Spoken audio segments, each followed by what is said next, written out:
જી સાહેબ, આજે DJ સંચાલકોને meeting કરવામાં શું છે?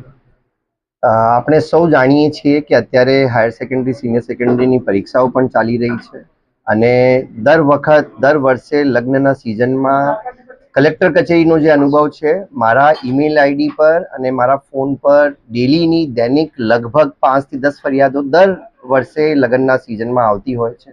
તો આજે ભારતના સુપ્રીમ કોર્ટના ચુકાદા પ્રમાણે જે નોઇઝ પોલ્યુશનને લગતો, ધ્વનિ પ્રદૂષણને લગતો જે ચુકાદો છે, આ ચુકાદા પ્રમાણે દરેક જગ્યા જે પ્રમાણે વિસ્તાર છે, ઔદ્યોગિક વિસ્તાર હોય તો ઔદ્યોગિક વિસ્તારમાં કેટલી અવાજ, રહેણાંક વિસ્તાર હોય તો રહેઠાંકમાં કેટલા સુધી વગાડી શકે છે, આ બાબતે તમામ ડીજે વાળાને માહિતગાર કરવામાં આવ્યું છે, જેથી ભવિષ્યમાં જ્યારે પણ આવી કોઈ ફરિયાદ આવશે અને તમામ ડીજે સંચાલકોને આવી સૂચના પણ આપવામાં આવી છે કે ભવિષ્યમાં કોઈ આવી પ્રવૃત્તિ ધ્યાને આવશે તો એમનો ડીજેનો વ્હીકલ પણ જપ્ત કરવા સુધીની પણ કાર્યવાહી કરવામાં આવશે. તો તમામ આણંદ જિલ્લાના સમગ્ર ડીજે સંચાલકોને આ મીટિંગમાં બોલાવવામાં આવ્યું હતું. ગુજરાત પોલ્યુશન કંટ્રોલ બોર્ડના અધિકારી શ્રી પણ આમાં માહિતગાર કર્યું. પોલીસ તરફથી પણ એમને ચોક્કસ માહિતી આપવામાં આવી છે તમામ સંચાલકોને અને એમના પ્રશ્નોનો પણ જવાબ આપવામાં આવ્યું છે. પરંતુ આ હવે બહુ અગત્યની બાબત છે કે આપણે સૌ જાણીએ છીએ ધ્વનિ પ્રદૂષણથી બીજી પ્રકારની મેડિકલ ઇશ્યુઝ, બહેરાશના ઇશ્યુઝ અને જે ડીજે સંચાલકો છે, જાતે જે ઓપરેટર્સ છે, એમના પણ બહેરાશની સમસ્યા એમના માટે પણ ઉદ્ભવી શકે છે. તો આના માટે તમામ ડીજે સંચાલકોને નામદાર સુપ્રીમ કોર્ટના ચુકાદા પ્રમાણે જે પરમિસિબલ ડેસિબલ છે, આ ડેસિબલ સુધી જ ડીજે વગાડે, આ માટે તમામને સમજૂત કરવાનો પ્રયત્ન આજે જિલ્લા વહીવટી તંત્ર તરફથી કરવામાં આવ્યું છે. વ્હીકલ જપ્તી સાથે દંડનીય કાર્યવાહી આરટીઓના જોગવાઈ પ્રમાણે 42,000 રૂપિયાનો દંડ પણ તાત્કાલિક થઈ શકે છે અને વ્હીકલ જપ્તી પણ આમાં શક્ય છે. તો તમામને આ બાબતે પણ માહિતગાર કરવામાં આવ્યું છે. સીસીટીવી કેમેરા આંખના બધા ઇસ્યુ થાય છે, એના પર આ બાબતે પણ ડીજે વાળાને તમામને સમજૂત કરવામાં આવ્યા છે. પણ હવે આવી કોઈ બનાવ બનશે, આવો કોઈ ફરિયાદ આવશે તો ડેફિનેટલી કાર્યવાહી કરવામાં આવશે. ડીજે ઉપર જે એક્સ્ટ્રા લાઇટિંગનો છે, એલઈડી લાઇટિંગનો, આ બાબતે પણ ડીજે વાળાને સૂચના આપવામાં આવી છે.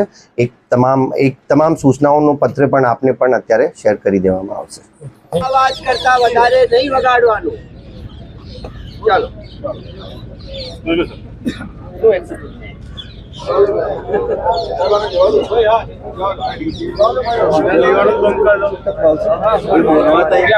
મારું નામ સંજય કુમાર જયંતિભાઈ ઠાકોર, આણંદ, ડીજે બ્લેક નાગરાજ સાઉન્ડ. બરાબર, ડીજે બ્લેક નાગરાજ સાઉન્ડ આણંદ.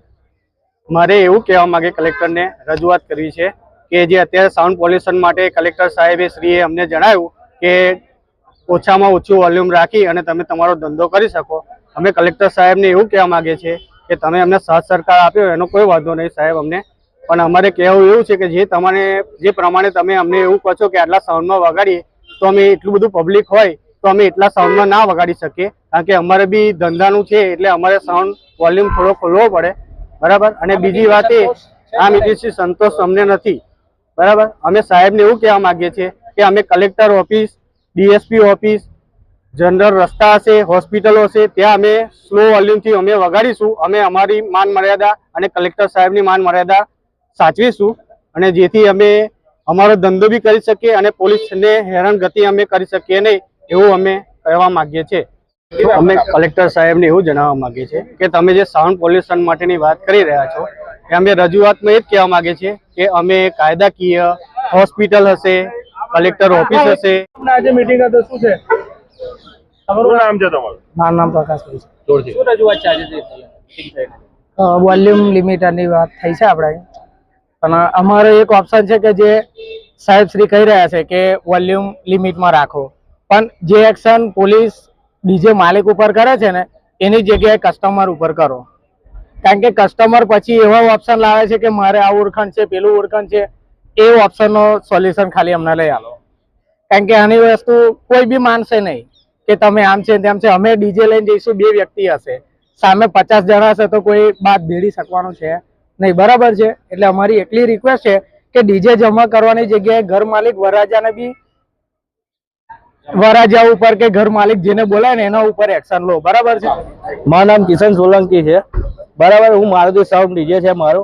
હું અત્યારે ધંધો કરું છું, સાહેબ શ્રીએ ઉપરે કીધું કે તમે સાઉન્ડ લિમિટ રાખીને વગાડો, પણ સાઉન્ડ લિમિટ માટે અમને જે કાયદો આપ્યો છે, અમને નિયમ આપ્યો છે, એ રીતે અમે ત્યાં જઈએ છીએ, પણ અમને પ્રશાસનના ત્યાં જઈને અમે ફસાઈ જઈએ છીએ કે અમારું પેમેન્ટ અટકાઈ જાય છે. અત્યારે બી મેં મોહરમમાં 2-3 પ્રોગ્રામ કર્યા હતા, મારું પેમેન્ટ અટક્યું, મેં પોલીસ કેસ કર્યા છે તો બી મારું પેમેન્ટ નીકળ્યું નહીં, આ સાઉન્ડ લિમિટના કારણે.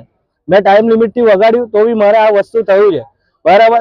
અત્યારે અમે ઘણા બધા પૈસા રોક્યા છે, અમે સાહેબ કહે છે એમ આરટીઓના નિયમ પ્રમાણે સાહેબ કહે છે એટલું સાઉન્ડ બી અમે વગાડી શકીશું, પણ ક્યારે કે સાહેબને બી અમને સાથ સહકાર થોડોક આપો કે પાર્ટી પર બી એક્શન લઈ શકે થોડું ઘણું. देश और दुनिया के खबर के लिए अपने मुसीबत के समाधान के लिए एक बार लाइक शेयर सब्सक्राइब और कमेंट आप जरूर करें।